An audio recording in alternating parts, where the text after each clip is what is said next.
So first of all, a very warm good evening and a cordial and warm welcome to all the participants, our chief guest of the day, all the resource persons, and obviously the organizers on the fifth day of this International Faculty Development Program organized by Government College for Women Parade Ground, Jammu, and Government College Dhami, 16 Mile Shimla, Himachal Pradesh, and Cape Comorin Trust. I'm Dr. Ritu Magotra, Head Department of English, GCW Parade.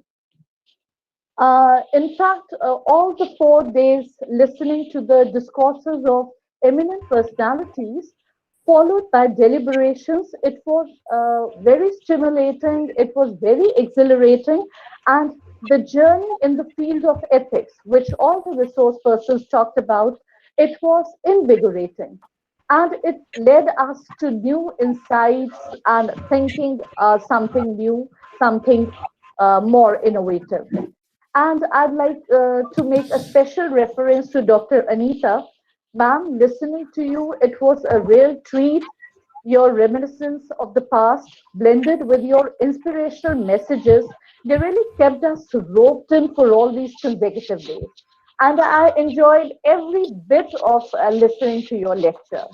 I never missed even a single part of it. Now, moving on, today we'll have 3 sessions so that Dr. Manpreet will be introducing. But we'll have with us Dr. Rasha Yusuf, Professor of American Literature from Egypt. Then, second session will be by Dr. Srinivas Bandamedi, Assistant Professor of English from Symbiosis Law School, Hyderabad, and Dr. Noor Eni from Negeri Makassar University of Indonesia. Now, it's really my privilege to formally welcome the chief guest of the day, Dr. Deepak Thakur. Sir, welcome to this FDP. So, Dr. Deepak Thakur, an eminent educationist, sir has taught English language and literature for more than 33 years in various government colleges of Himachal Pradesh. He has worked in the capacity of principal for almost 10 years and graced his retirement in 2013. Sir has supervised 3 scholars, PhD scholars, and to his credit, he has published 1 book of poems. Some of his poems have been anthologized in different anthologies, a book on critical application on Amitav Ghosh, and various research papers and articles. At present, Sir is running a charitable library in Solon and providing free coaching in English subject to needy students. In fact, a very commendable job, sir. So I have no more words to describe you, but we'd really love to listen to you. So, Dr. Deepak Thakur, welcome to this FTP, and please address to the participants and embark us with our insights. Welcome, sir. Thank you, ma'am. Thank you very much. First of all, I would like to thank the organizers of this webinar, that they have invited me to interact with them. And as I've been told that I have to act as a chief guest, that's a little bit awkward for me. That would have been better. I would have participated as a participant and interacted with you in different manner. But anyway, it is the topic is quite thought-provoking. That is ethics in research and teaching. And this, as I was telling Dr. Anita, that this is my second time that I'm using this platform, so I'll be not very comfortable with this, but I'm just trying my level best to be comfortable and come across to you about my ideas. So first of all, I was just want to tell you that whatever I want to say on ethics in teaching, be rest assured that I'm not trying to give you any sermon, because generally people expect that a person who has had the experience of 33 or 34 years of teaching, whenever he comes on the stage, he'll be giving a sermon. I'm just not going to give that. So don't be assured and don't shut me off. And before I enjoy and enrich myself with the talks of Dr. Rasha, Dr. Srinivas, and Dr. Noor, I would like to share few of my random thoughts on this topic of ethics in teaching. It's not a new topic. I mean, since the history, when the teaching and learning started, it has been a very burning topic. And we have not been able to settle on the issues of the ethics in teaching. There has always been controversy, and we have not been able to come to the final decision what should be the ethical values which should be followed or adopted by teachers while coming into this profession. So of course it is a very old topic. So, but first of all, I'll just put a situation in front of you. I just don't want to take your much of the time, because the speakers who are going to share their talks with me, I would like to listen to them. That would be my first privilege and interest to listen to them. But first of all, let me explain a situation, then we'll come to this particular topic. Okay, I think you have been the teacher. When you go to classroom, you feel excited to go to class. You love teaching. And whenever you go to the class, you find that it is always a thrill to see the spark of understanding or the spark of learning in the eyes of students. If you are enjoying and if you love your teaching, so I think if you look forward to meeting your students, and every period or a class for you a look forward moment. So if you are of this nature of a teacher, I just want to ask you one question. Have you ever asked this question, whether whatever you are doing, is it ethical or not?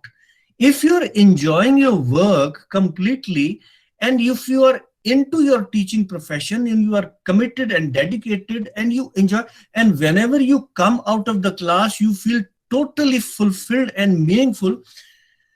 So I just want to ask you, have you ever asked yourself that whatever you did was ethical or not? I guess no, you have never asked that.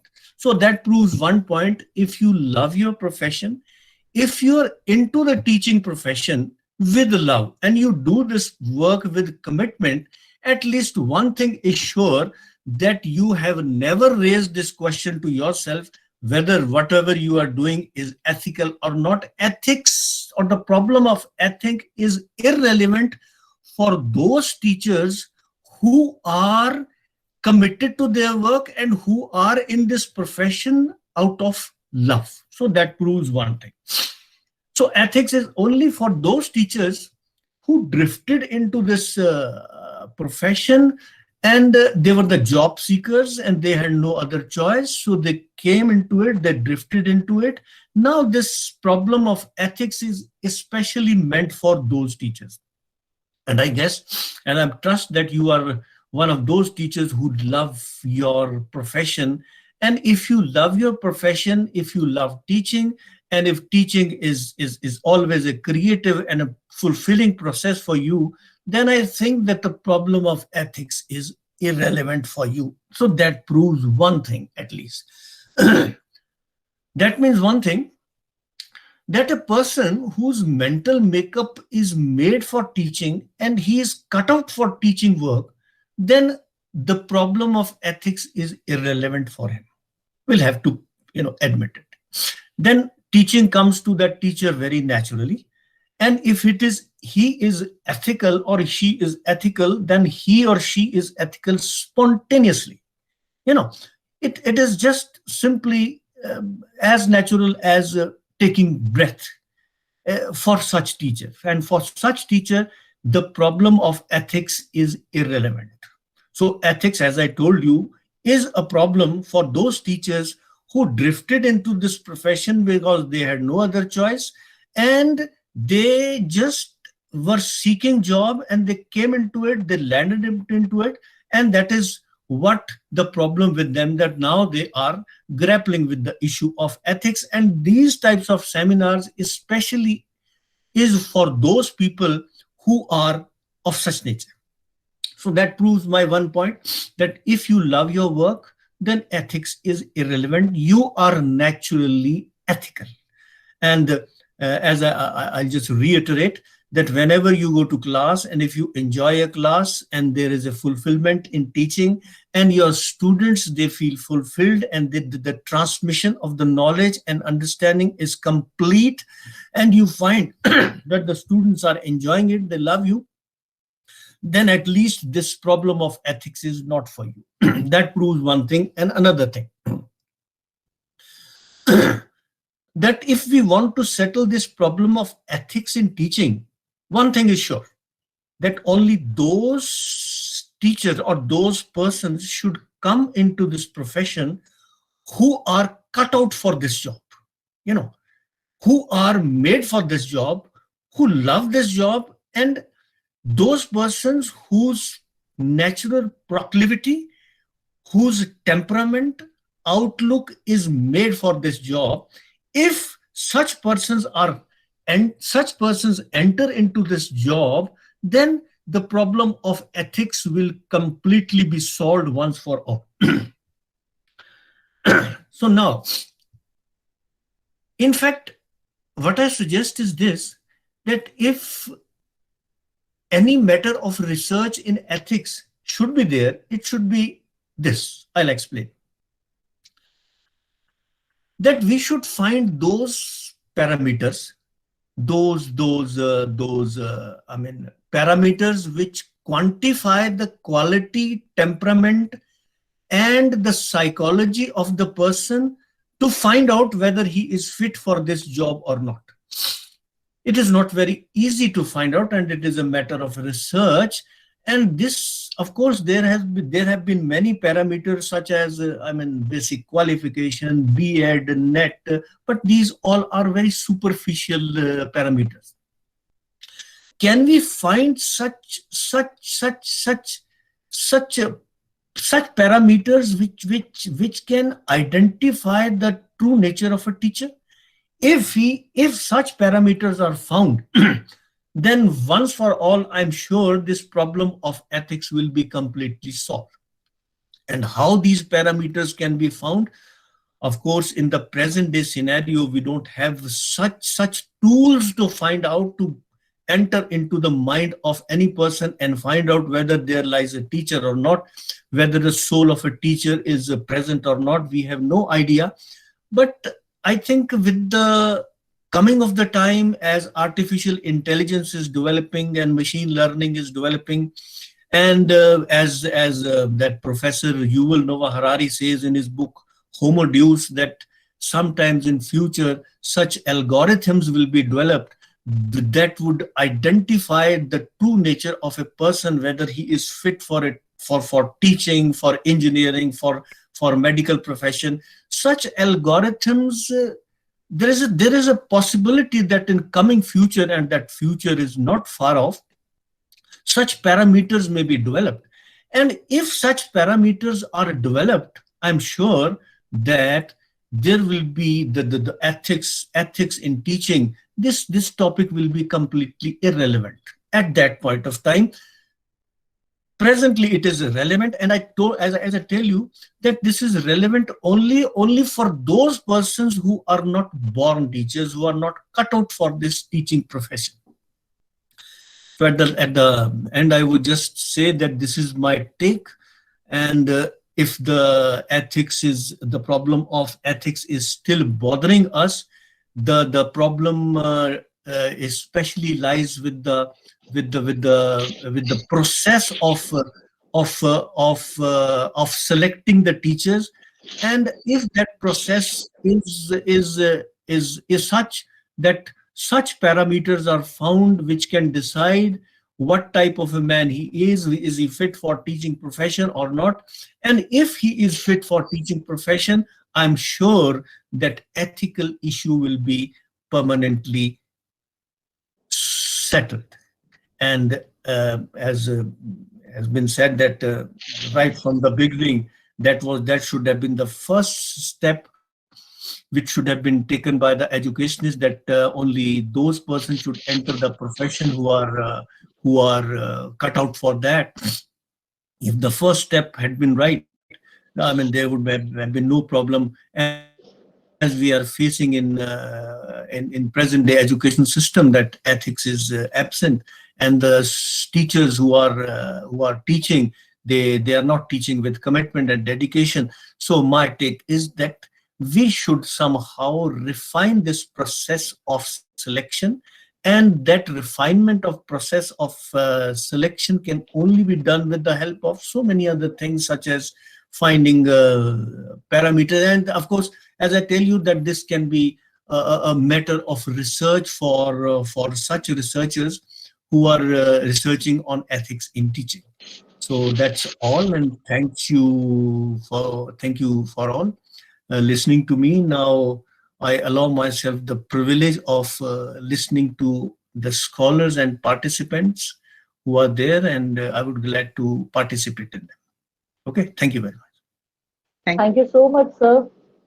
It was really a delight listening to you, and we totally agree with this part that we as teachers, we have to love our work.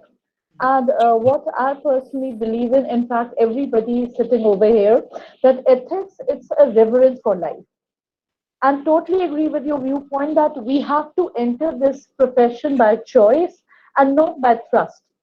But I think that even Dr. Anita will agree to this point that most of the times when somebody is without a job, तो कहते हैं नहीं जी चलो teacher ही बन जाओ और कोई Yeah. job नहीं है. Yeah. But entering this profession with your own choice, with that grit determination, so definitely a day will come when we won't be we won't have a need to discuss on these types of issues. So, sir, thank you so much. It was so invigorating. It was so freshening listening to you. Thank you, sir.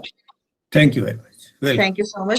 Ritu ma'am, I just wanted to add here one thing which really can inspire all the teachers over here, that after retirement, sir is also doing a social work, but a special kind of social work, that is to by opening up a charity library to the students and teachers in his own hometown.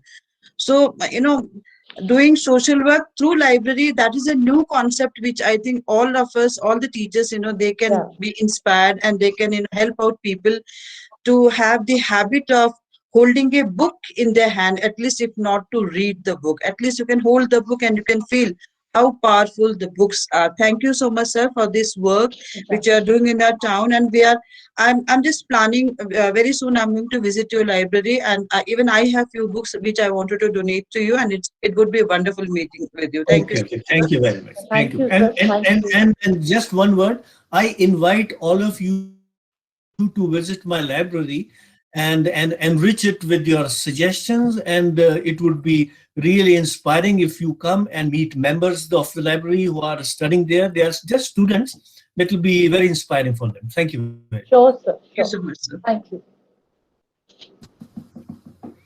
Okay, now over to Dr. Manpreet. Hello, Manpreet. You are there? Uh, Hello. yes, ma'am. Thank you, In, Rita ma'am. I'm just a very minute. In the meanwhile, can we talk to Dr. Rasha? Dr. Rasha, please stop sharing, because screen is overloaded with your presentation. Yeah, this is okay. Thank you so much. Now let's carry on. good evening, all of you. Uh, now I invite first resource person of the evening of this FDP today.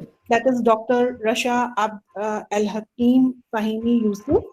Dr. Yusuf is an Egyptian national, and he is a PhD in American poetry from Institute University. Her work experience says She's announcer for program Russia English Cafe, North Upper Egypt Broadcasting 2020, and OUC Upper Egypt project manager for New Horizon Egypt 2018 till now. She has attended 16 international conferences and almost had been keynote speaker in most of them. She has also attended 8 national conferences and webinars. She has volunteered in many Egyptian political, non-political, and scientific research works. Her key achievements denote her as a dedicated learner and achiever. And today's lecture, her topic is on, she'll deliberate on plagiarism and intellectual property in academic research and overview and online. I invite Dr. Yusuf. Good evening. Good evening from Egypt, and good evening, Dr. Anita and Dr. Chopra and Dr. Rito. Really, I am so Good evening. pleased. Good evening. Really, I am so pleased with this such amazing seminar. I love all of you, by the way, and I'm interested with your speech. Today, shall I share my screen, Doctor? Yes, sir. Yes, ma'am. Okay, just a minute. Is it okay? My share is a screen now?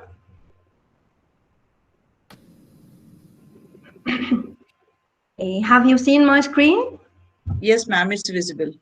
Okay, first of all, I'm Dr. Rasha Youssef, and really this is the most interesting conference and seminar which I attended, because I am in a love and adore to research study, and I chose to talk about today about plagiarism and intellectual property in academic research, because this is a great problem which I face with my students in the university.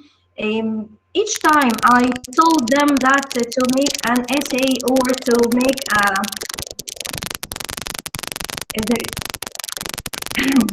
is there anything wrong? Okay. Each time I told them to make an essay or to make a paper, scientific paper, they got plagiarized. So this is a great problem which face all our scientific researchers nowadays. So I chose to talk about plagiarism and intellectual properties. First of all, academic writings. As all of us know that it's not easy to write academic or write a dissertation or even write a scientific paper. Academic writing is any writing done to fulfill a requirement of a college or a university. Students, professors, and researchers in every discipline use academic writing to convey ideas, make arguments, and engage in scholarly conversation. Academic writings also is based mainly on facts and data. For example, research, not opinion. It sounds formal to use an academic vocabulary, also draws on and therefore references information from expert sources. But what are the examples of academic writings? The first one, or as for me, for the faculties of humanities and faculties of literature, literary analysis. Literary analysis examines, evaluates, and makes an argument about a literary work. It requires careful, close readings of one or multiple texts and often focuses on a specific characteristic, theme, poem, or a play. Second type will be a research paper and is an expanded essay that presents your own explanation or evaluation or argument. Writing a research paper involves surveying a field of study. Number 3, dissertation. Dissertation, a document submitted at the conclusion of a PhD program. So, a definition of research. According to WHO for scientific research or health research methodology, 1992, a research is a quest for knowledge through diligent search or investigation or experimentation aimed at the discovery and interpretation of new knowledge. Scientific method is a systematic body of procedures and techniques applied in carrying out investigation or experimentation targeted at obtaining new knowledge. Here, research in scientific methods may be considered a course of critical inquiry, leading to discovery of facts or information, which increases our understanding of human health or disease. Moving to the next one, thesis. According to Oxford English Dictionary, thesis is a preposition laid down as a theme to be discussed and proved. A discussion to maintain and prove a thesis, especially written or delivered by a candidate for university degree, PhD. Next, dissertation means to discuss. It's an academic activity laid down by the university for the partial fulfillment of MD or master degree. It's an exercise to train a postgraduate students to plan, execute, evaluate, write, and report a scientific project. It's an in-depth study of a particular topic which contributes new information and knowledge in the field of study. A formal, often lengthy thesis, a book or written of some particular subject, one containing a methodological discussion or exposition of principle of subject or discourse, especially one written by a candidate for a master's degree. We have features for academic writing, by the way. First one will be research skills. It's necessary to know how to find information in order not to have an obstacle when you're writing a research or a scientific paper or a dissertation. Also, use what is available from online database.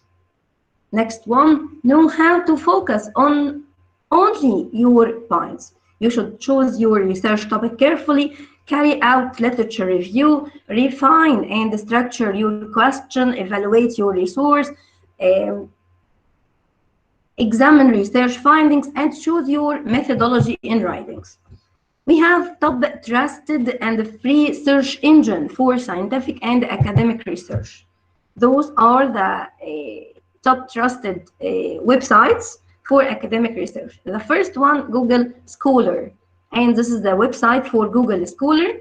Get Cited, also this is a scientific website and a trusted website for searching for scientific research or scientific titles. Microsoft Academic Research, Pi Online International, and it reviewed academic journals on public health, food and nutritional security, food and medicine. Next one, directory of open access journal, and the next one will be close one, 7 Bio 1, ProQuest, and as for us in Egypt, ProQuest, and for all other worlds, ProQuest is the main website for scientific research. ProQuest and ERIC, Library of Congress. Those are the 10 trusted websites for scientific research. And this are the photos or the picture of the websites. Also feature of academic writings. As I told you before that, there are features for any academic writings. The first one, complexity. The language of the scientific research is different completely from the language of any other written language, whether books or anything else.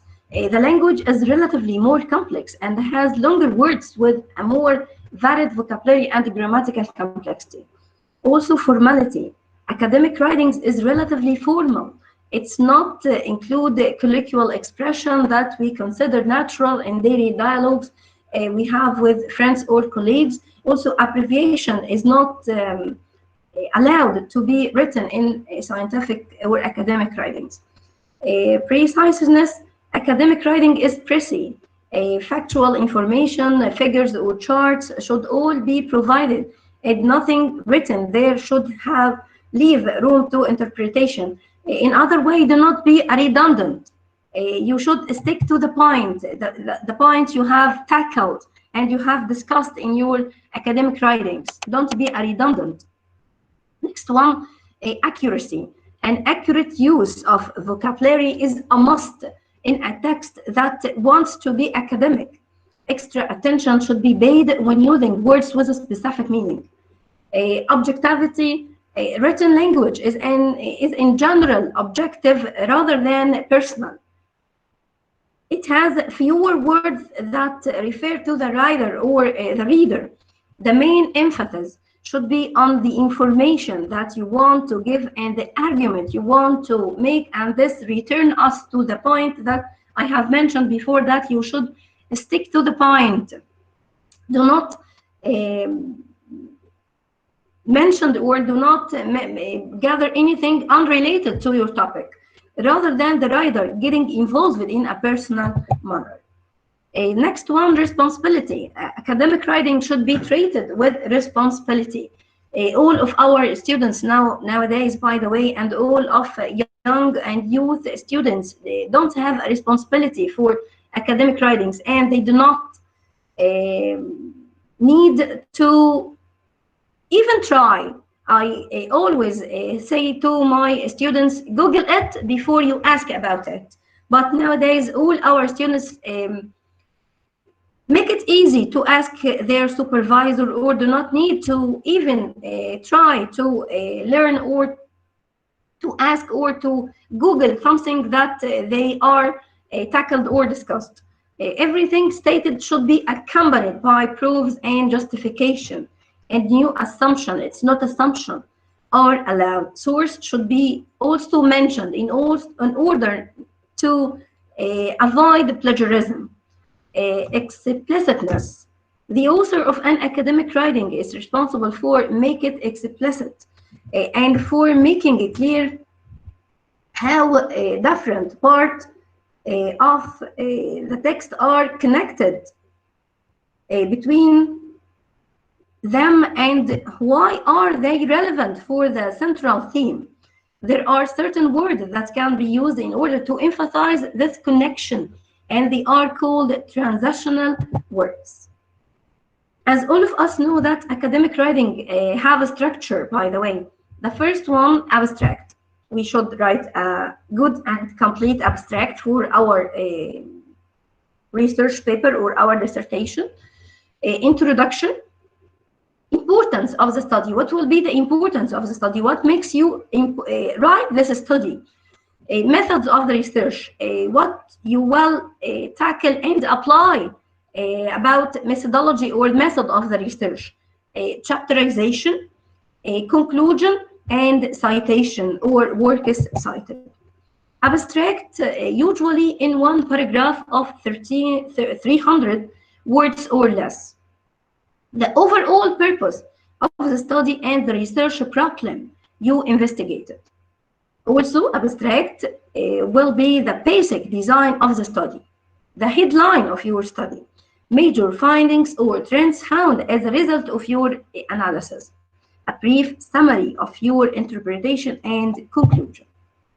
Introduction also, first paragraph that the reader reads and should grab the reader attention. The writer gives some background on the main topic, explains the academic problem, and tells the reader what to expect in the rest of the essay. Importance of the study, to highlight the findings to your topic after checking the online database related to the topic, and this is related to prequest, as I said before. Conclusion should be one paragraph that simply restates the main ideas and the argument. A conclusion doesn't introduce new ideas, by the way, but it's a sum up and it's a signal that you have finished your writing and to leave the reader with a clear impression that you have achieved your purpose of the essay. Work is cited. Work is cited is the way you tell your reader that the certain material in your work came from another source. It also gives your readers the information necessary to find the source, again, including information about the author or the title of the work. We will move towards the main title of our presentation, what is plagiarism, and why we should care about plagiarism. The origin of plagiarism, or the word plagiarism, is derived from the Latin word plagiarizes, which means to kidnapper or plundered. The word began to be used in the English language sometime during the 16th century. And can you define plagiarism? Or according to dictionaries.com, plagiarism is the act or instance of using or closely imitating the language and thoughts of another author without authorization and the representation of that author's work as one's own, as by not crediting the original author. A piece of writings or other work reflecting such unauthorized use or limitation. Academic writings has many intellectual changes, by the way. We ask our students to choose a topic based on an established concept or what already has been studied. Also, use expert advice to inform and support their opinion. Another thing, give a proper credit to the creators or researcher for using their ideas. To develop writing skills in order to effectively communicate ideas within a professional community, and do this by building on has been done. Also, think outside of the box. All of us and all of our students should think outside of the box, write on or research an original topic, compare, disagree, or improve on those expert opinions. Writing also takes much time and skills, by the way. It's not easy to write a paper or to write a scientific research, by the way. But as I mentioned before, that nowadays students find it so easy to copy and paste only. The research paper should develop a hypothesis, find sources, integrate and manage sources, cite information in order to avoid plagiarism, follow writing conventions, and proofread. Proofread is also important in academic research, and then submit your research to your supervisor or to your college or etc. Also, ethical behavior is a foundation of academic work. Ethics in writing research, a standard of conduct or behavior that distinguish what is or is not acceptable. Examples of where ethics were comprehended research, we have here sites and websites about this research. Little Albert Classical Conditional Experiment, Psychology for Psychology, Conduct, and this is the website. Use of information, also Publishing Writing College. Plagiarism is often used intentionally or not as a shortcut. Demands of research. What will be the demands of the research? The writing process and timelines. But as members of the professional or academic community, it's our individual responsibility, by the way, to act ethically in order to maintain an honest, fair, and human environment. What is plagiarism? Again, plagiarism, anytime anyone uses the work of someone else and passes it off as his or her own. Work in a college setting may be, but is not limited to papers and writing assignments, book of articles, facts or information, research, experiment, and data, poetry, music, and etc., as I said before. But according to FAU, or Florida Atlantic University, we have a code of academic integrity, by the way. An outline of academic integrity for students should follow the ethical standards to their highest. Dishonesty is a serious break from ethical standards. Unethical behavior affects the educational experience that aim to create a level playing field for all students. Dishonesty harms the academic community. which is based on norms of mutual trust, personal integrity, and individual responsibility. And as I said before, this is Florida Atlantic University, and this is the website for their talk. Florida Atlantic University also said that plagiarism is a presentation of words from any other source or another person as one's own without a paper quotation, a proper quotation and citation, putting someone else's idea or facts into your own words without paraphrasing, without a proper citation, also turning in someone else's work as one's own, including the buying and selling of term papers or assignment. Do we have a types of plagiarism, or this is there an intentional plagiarism and unintentional plagiarism? Yes. We have intentional plagiarism, which will copying a friend's work or buying or borrowing papers, cutting and pasting blocks of text from electronic sources without documenting, a media or borrowing using a Google image without documentation, and web publishing without permission or of creators. But what about unintentional plagiarism? Careless paraphrasing, poor documentation, quoting excessively, failure to use your own voice, and taking word you have created elsewhere and turning it in again without changes. This is the condition of our students' excuses. They have excuses before. This assignment was boring. Also, everyone does it. Or my teacher expected too much. It's okay if I don't get caught. I've got to get into college. It's just a picture I found online. I was too busy to write that paper. Also, I and parents possess expert as the proper now. Is your academic reputation valuable to you, or why choose academic integrity? When you copy or cheat yourself, when you copy, we cheat ourselves. You limit your own learning. As I said before, Google it before you ask about it. The consequences are not worth the risk. It's only right to give credit to authors whose ideas you use. Citing gives authority to the information you present. Citing makes it possible for your readers to locate your sources. Education is not as the us versus them game. It's about learning to learn. It's about learning to learn. Cheating is unethical behavior, as I said before.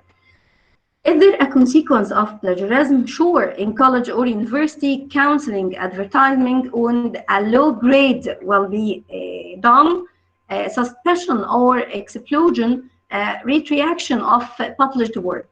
At work, disciplinary action, job loss, and damaged reputation and lawsuit. In both settings, plagiarism may compromise the integrity and veracity of later work that may use plagiarized work. If there are types of plagiarism, as I said before, yeah. The first one, the copy machine.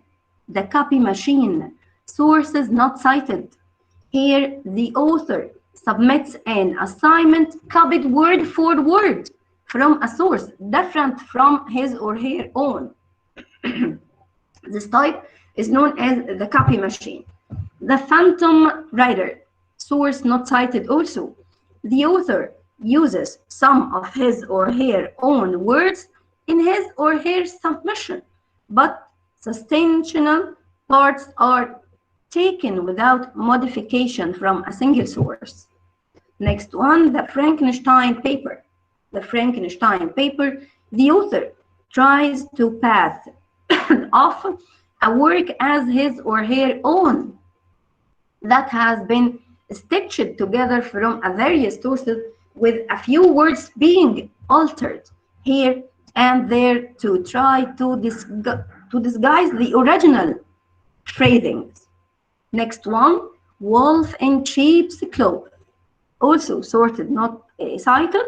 The author tries to cover his or her lifting of the essential content of a source by minimally alternating keywords and phrases. Next, the lazy man's prerogative source are not cited, and this is all our students. The author meticulously changes all phrases and words from one source into his or her own, but neglects to cite the source. The double dipper type. This author reuses large amounts of works previously drafted by himself or herself. This violates originality expectation inherent to most academic institutions. The missing link, source cited but still plagiarized. With this example of plagiarism, the author notes a source but doesn't include a specific in-text citation that leads to a reference citation that donates the exact biological information from the text. Therefore, the link between the in-text citation reference and references page reference is broken. Also, the scrambled sources cited but still plagiarized also. The author scrambles information so that inaccurate information regarding the sources is noted. This makes the source impossible to find and the accuracy cannot be determined. Para masquerade source cited but still plagiarized also. With this example of plagiarism, the writer inserts a direct quote but tries to pass it off as a paraphrase because he or she didn't put the direct quote in quotation marks but supply and in-text citation. The originally MII factor source also cited by still plagiarized. With this type of plagiarism, the writer accurately cites all paraphrases all the paragraphs and gives the credit where it's due, but the author neglected the requirement of submitting original work. Remember that all paraphrases should be based on experts from expert sources, not the entire source. Paraphrases, after being accurately cited, should also be accompanied by the writer's personal analysis of the paraphrase. The pass-off. In this situation of plagiarism, a large sections of the author's work are original, but interspersed within the original are sections of uncited paraphrases. In this way, the paraphrased material is based off as the writer's own. What does not fall under plagiarism? Also, we have something which will not fall under plagiarism or not to be plagiarized. Using common knowledge and basic facts, saying or crutches, facts that are assumed to be known by readers. This depends on the audience, by the way, and easily verified facts. Also, using ideas from original work that are adequately paraphrased and given proper attribution, inline citation, or including information on original work in a bibliography or reference list, a well-supported conclusion based on attributed points. Also, number 3, original work and ideas that are not credited to anyone else. How to avoid plagiarism, by the way? Number 1, always cite sources. It's better to oversight than the opposite. Examples, this is an example of how to cite a book. Number 2, correctly use a citation style as defined by the most current edition of Style Guide. As commonly used guides, by the way, to publication, a manual of the American Psychological Association, ABA, MLA, handbook for writers of research papers. Some universities use APA style and some use MLA style. As for our university, by the way, we use MLA style. And some use the Chicago Manual of Style. Also, we should maintain a thorough bibliography or reference list of all sources used. Communicate with project colleagues or co-author. discuss our interest in using the work done by the group, give credit for using their work, or express concern of plagiarism. Also, proper paraphrasing. We should read carefully through what we intended to paraphrase, then rewrite the idea in our own words without using the original work as a guide. We should use our own ideas and our own conspectures. Also, check your paraphrase against the original text to be sure you have not unintentionally used the same paraphrase or words and that the information is correct. Also, do not copy and paste. It's forbidden to copy and paste unless you do all of the following. Cite your source and provide proper acknowledgement. Use our style guides in format or copied information. Use quotation or whatever it dedicates. Use the copied information to support our point or argument by connecting it with our own statement of why it supports it. Also, give ourselves enough time to work on our assignment. As we said before, time management. Plagiarism is often done when someone is rushed and copies work just to get something finished. Choosing a topic, finding information, and writing takes time, so plan accordingly. How also can avoid plagiarism through good scholarly practice, making sure that you are safe. When quoting directly, when we are quoting something directly, we should keep the person's name near the quote in our notes and in our paper. Also, we should select those direct quotation or direct quote that make the most impact in our paper. So many direct quotes may lessen your credibility and interfere with your style, and it will be plagiarized also. We should mention the person's name either at the beginning of the quote, in the middle of the quote, or at the end. Put a quotation marks around the text that you are quoting. Indicate added phrases in brackets and omitted text with ellipses. Ensure that you note exact page number in the reference. Also, and this is from the source English purchase, and this is the website for plagiarism. We should also keep the person's name near the text in our note and in our paper. We should rewrite the key ideas using different words and sentences structure than the original text. Mention the person's name either at the beginning of the information or in the middle or at the end, as I said before. Double check to make sure that our words and sentences structure are different than the original text. Ensure that our note exact page number in the reference. When paraphrasing and summarizing, we should have our action during what will be the action during the writing process.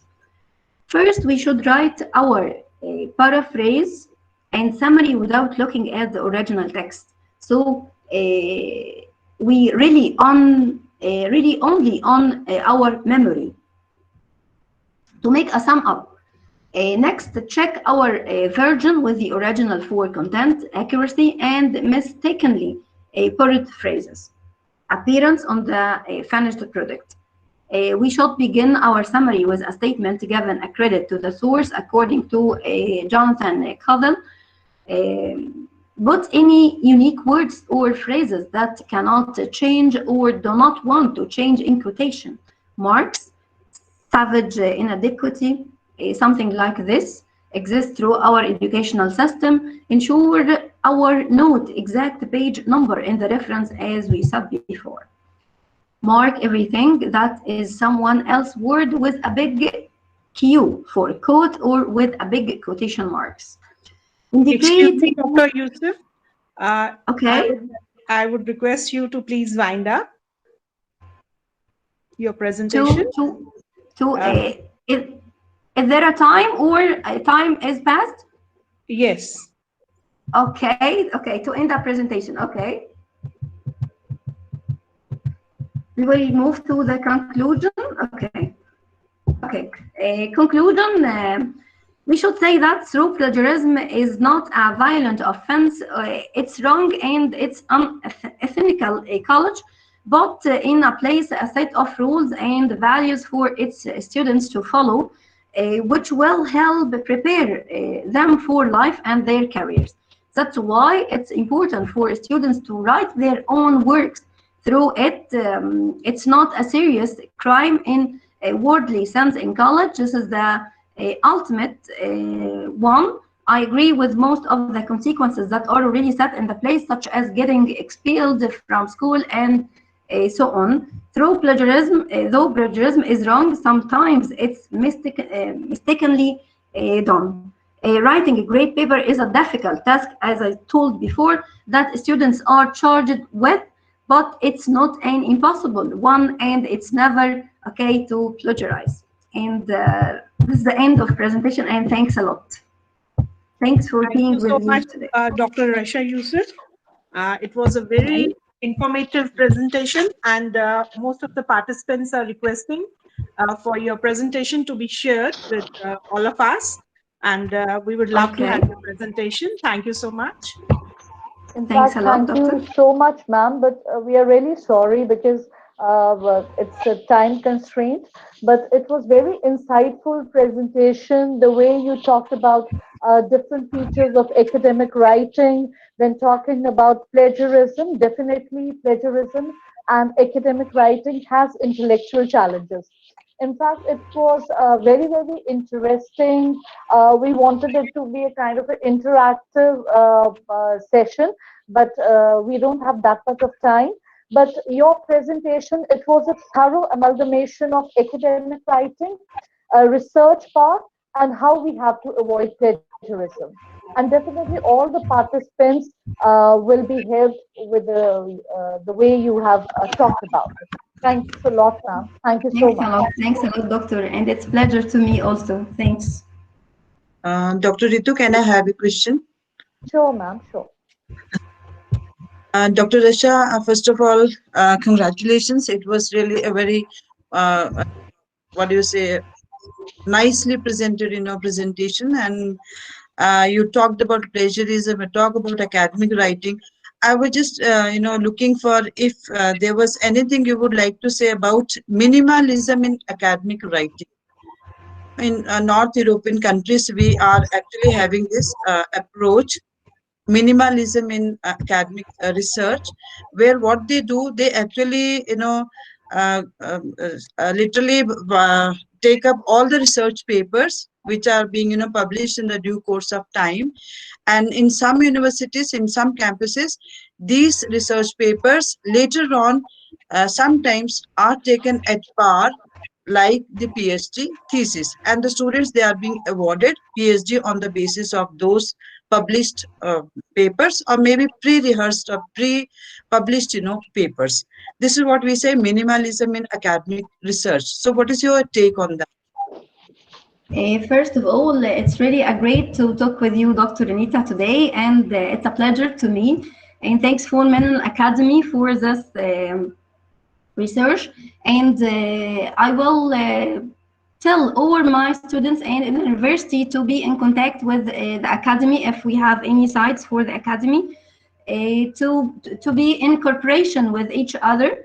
And this is a great chance to have something like this in our continent, not a foreign language, as all of us today.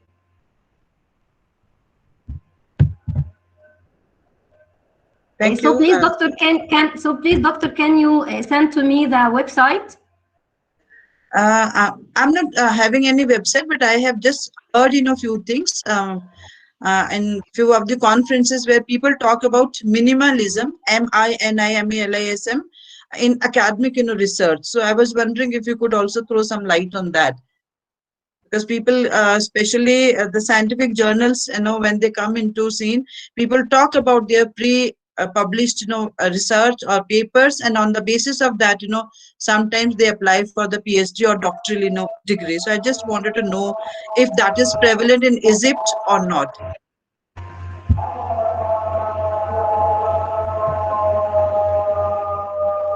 Sorry, I couldn't hear you, doctor. Something wrong with the connection of the internet? It's okay, ma'am. Thank you so much.